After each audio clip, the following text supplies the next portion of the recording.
Okay, so this is me looking then at the various 8 aspects and kind of really trying to tighten my analysis and figure out what's going on.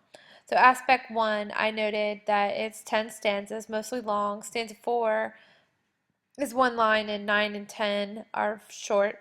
The use of parentheses 2 times throughout the poem.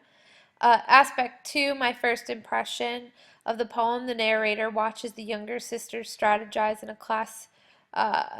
chess game. Appears to show male-female oppositions to show how she does not fit in his empire, which seems to be long-standing and inherited.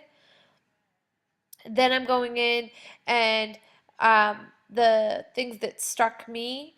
One, stanza 6. The house recoils from the bright-edged vacancy of leaves into itself. Stanza 3. The shadows of the chessmen stretch fall across her. She is obsessed by history. Stanza 7.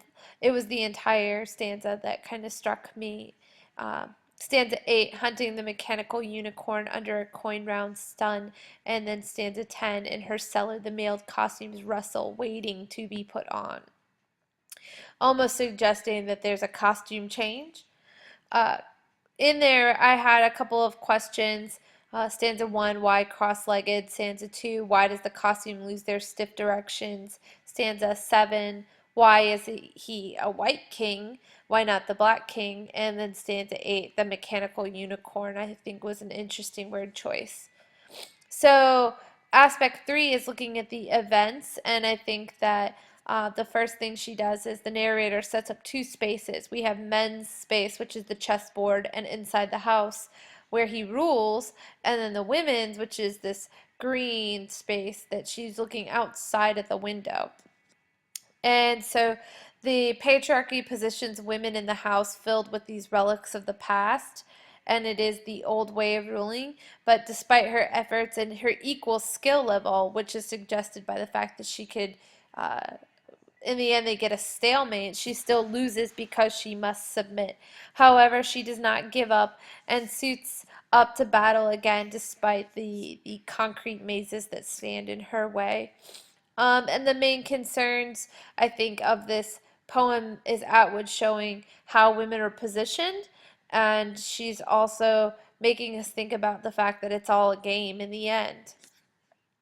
So looking at then aspect 4, some of the basics of it, some of the interesting diction I saw is this idea of arrangement, embroidered, stiff, all feminine words, and then when she's describing the men, it's shadows, vacancy of leaves and darkness. It wasn't until going through the poem that I noticed really this heavy assonance with the letter S. And the organizing of the entire poem seems like it might be organized through these contrasts that she's presenting. In the figurative language, aspect 5, I noticed the metaphor. The whole poem is kind of a metaphor for women's battle to create her own space and her own rules. Um, the really striking images, stanza 2, stanza 8, um, together kind of contrast each other, and then stanza 3 and 5 also kind of work together. And then symbols in there, possibly sun being a male heir to a throne, and also, the sun. And then the idea of that mechanical unicorn seems to be an interesting symbol that could be looked at. Let me go ahead and, sorry guys, I got the flu. So aspect 6, looking at the narrative voice, we seem to be getting this kind of play-by-play of the game by this third person omniscient narrator. And it definitely seems very negative towards the patriarchy. Aspect 7, looking at the content, Atwood's narrator suggests that the spaces women are housed in are restrictive and archaic. These spaces are loomed over by chessmen, and they only mark the events of other men in history. She looks out the window to see this women's space that's unobstructive, and it's being connected to the natural world. But despite her efforts, the game ends in this stalemate that still results in men's spaces dictating her rules and this space upon her. Thus, in the end, she still loses. But despite this, she descends into the house at the very end to suit up in chainmail costume to fight the next battle. So we definitely see this suggestive nature that there's more to come. Atwood appears to be interested in the ways in which men position women and the ways in which women resist against men. Her thematic concern in this poem seems to be equality and fighting for equality.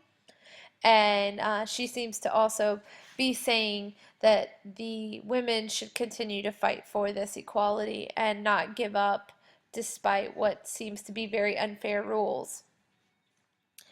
Aspect 8, looking at the significant, I think the most important idea is this contrast between men and women's spaces, and this idea that men's moves are inherited while women's moves, in this poem at least, seem to be strategic. Um, I think it's interesting to note that women still lose despite being very skillful and strategic, but must still suit up to fight again, even if it requires a descent into these dark mazes underneath the house. Development is shown by the shift in the diction. She had embroidered costumes initially. At the end, she seems to have these mailed costumes. And we also see the development that's suggested by the end of the poem, saying she's going to put on these mailed costumes. To conclude, the passage conveys to the reader the ways in which women are objectified and othered in patriarchal structures. It shows how the hegemonic forces continue to enforce their rules on women. Yet, despite this, women still find means of resistance. So, this is a full color marking.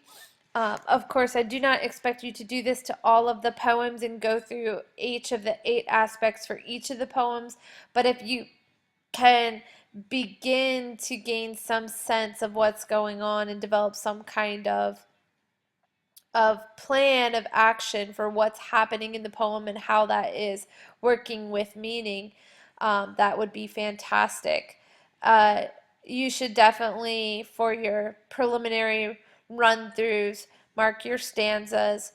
If there's rhyme, mark your enjambments, go through, note any figurative language in there, note any sound devices, or if you do think of anything, write that on the poem. This should not be a full color marking for each of the 15 poems, but you should go through and you should have a decent amount of stuff. Remember that you need to build a key and you have to put writing on there because I cannot read your mind. So show me that you did some work.